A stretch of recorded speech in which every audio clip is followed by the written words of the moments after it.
What's up, YouTube? In today's video, I want to address the First Descendant. This was a game that I'm sure some of you, a lot of my followers and subscribers came from this game and a lot of the guides and stuff that we did on the First Descendant a few months ago. I greatly appreciate it. It helped us get over the 1,000 sub hump here on YouTube. But man, we have to talk about the downfall of this game, because for a lot of reasons, I found this game to be very fun, very engaging, very entertaining.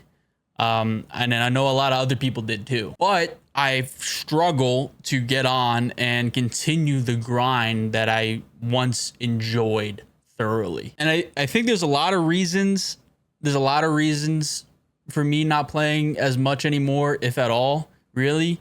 But I think the primary reason was the hot tub update. That did it for me. Listen, I understand gaming and gamers in particular are primarily men, and even the women gamers out there like to have attractive characters. They like to have interesting characters.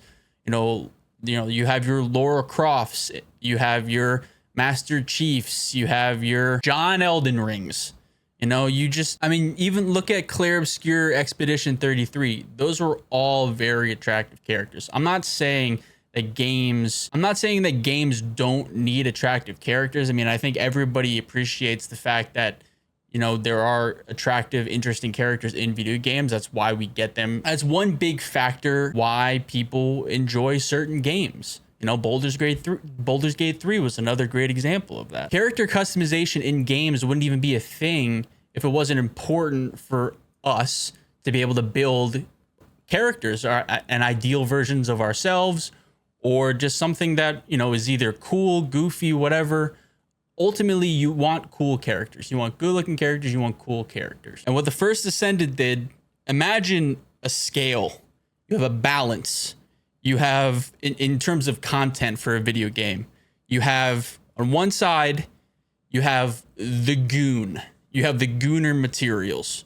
And then on the other side, you have gameplay. And when the First Descendant dropped, you had things like the ultimate bunny skin, right? Which was very gooner forward, but it wasn't enough to pull us or push us in one other direction. You also had stupid little things like maid skins and the male characters with trench coats and big abs and all this stuff. You had that stuff, right? But it wasn't enough to just be about that, because also on this side, you had a very fun gameplay loop and a lot of stuff to grind for in the looter shooter genre. Also, the game was free. It was free to play. That has a big element into why, this game was very successful at the start. But over the last year, I think it's obvious that the gooner side to the scale is completely overshadowing the gameplay updates and mechanics. Dude, they had a whole update dedicated to swimsuit skins for all the characters, and we can't even get a Colossi boss battle, intercept battle, that isn't in this stupid brick layered arena. We can't get an actual dungeon led to a new dungeon with a boss battle that is a Colossus boss. We can't even get that. We can't get a new void intercept battle in a more unique, dynamic arena. It's just a copy and paste of the same arena each and every update. Well, you can have swimsuit skins. What are we doing? I guess the writing was on the wall with this game, right? You did have the things like the ultimate bunny skin in the beginning. You had the comments of people calling it a gooner game. And I see that. I knew that was a thing. But I think there's a lot of people like me that was holding on hope that over the months with updates, we'd be getting more gameplay oriented content over the gooner content. But I guess the gooner content was making too much money. The problem is, you have a gooner gamer. Your gooner gamer is not going to spend more than 5 minutes if they're lucky. Whereas somebody that's coming back for the gameplay is going to spend a significant more amount of time, you know, enjoying it, playing with friends, this and that. And the reason I wanted to make this video is because I saw at the Summer Games Fest a trailer, and in the trailer you can see you have no idea what's going on in the story at this point. I'm completely lost, and all that I'm shown is just Gooner material, just complete fan service. And as somebody that doesn't want to come back for the fan service, as somebody that wants to come back because of something interesting and gameplay oriented, I have no reason to come back from what they showed. Like, I stopped playing at the very start of season 2 because I realized in season 2 there was nothing. There was nothing new. There's nothing worth grinding for. I mean, what? You had a pet? You can grind for a pet that gathers loot for you, while this entire last year I've had a bug where I can't filter all of my inventory and just shred it. Like, this whole year I've had this same bug where I can't just auto select everything and dismantle it. So you give me a dog that I have to grind for, and that's it for an entire season, or that's it for an entire new update. It's ridiculous. Thank God we got the swimsuit skins. Thank God. Thank God we got the swimsuit skins. Because, man, like, the game was fun when I first played it, and for the first few months that I did play it.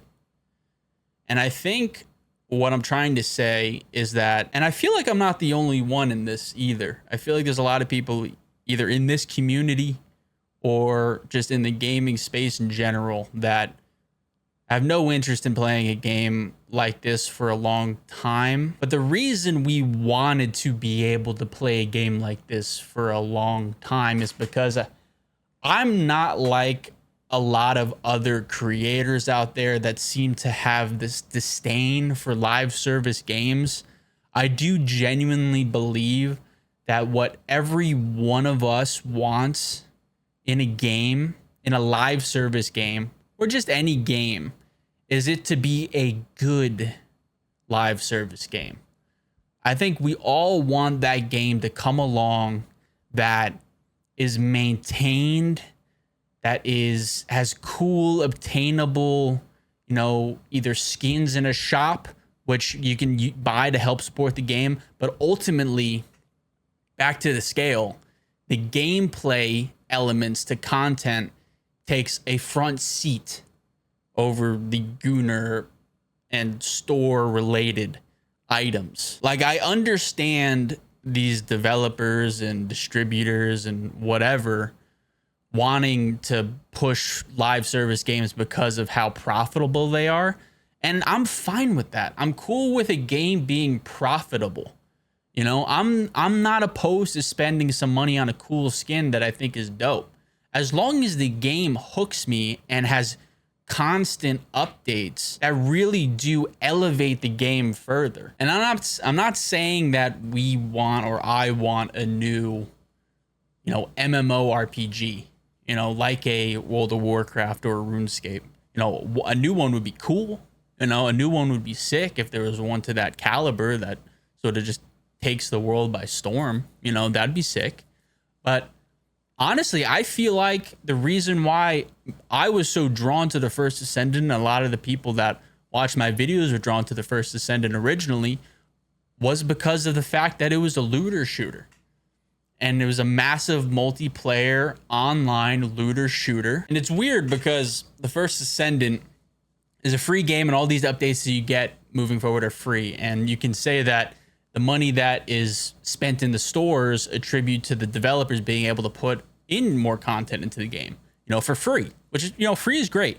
But then I look at a game like Destiny, you know, which technically is free to play, and you have to pay for these expansions. I mean, is that the optimal business model? I mean, I know Destiny 2 has its issues with, you know, bugs, lackluster content, and vaulting content that you got from previous expansions. That, I mean, that all sounds like an issue, but I feel like you can learn a lot from what worked and didn't work for a game like Destiny 2. And if you can apply that to a new live service game, focusing on the pros of Destiny 2 and the cons, and, you know, doing that to the best of your ability in a new live service game, a new looter shooter MMO, I think that'd be a banger.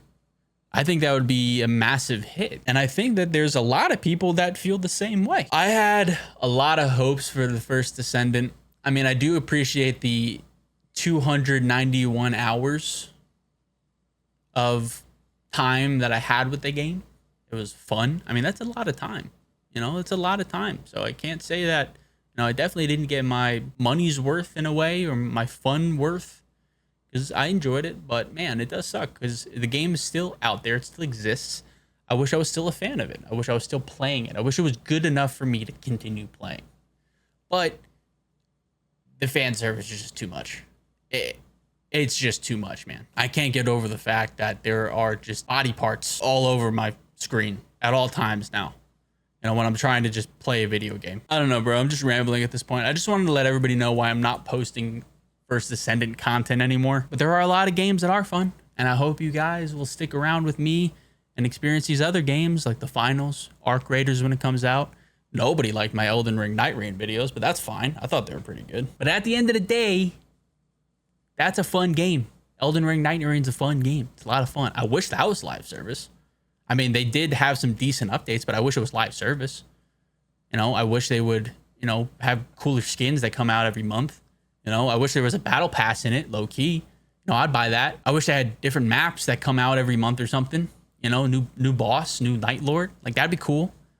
I wish Night Rain was a freaking live service game. I don't know, bro. I'm a live service stan. I just wish there was good ones. Just some good ones. Not a lot of them are good. Hopefully game developers grow from this and they are trying to make a good live service game. Or at least one that I would enjoy. I'm really looking forward to that point where I'm playing in a game and I can put 1,000 hours into it. You know, I seem to only get to this 300, 400 hour mark. You know, breaking that 1,000 hour threshold, I think would be a big deal for me.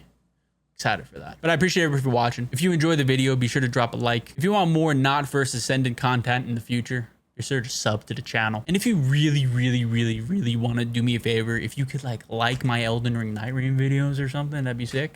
You know, because I did enjoy making them. They were a lot of fun. A fun game. Highly recommend. But that's it. Catch you guys in the next one. Peace.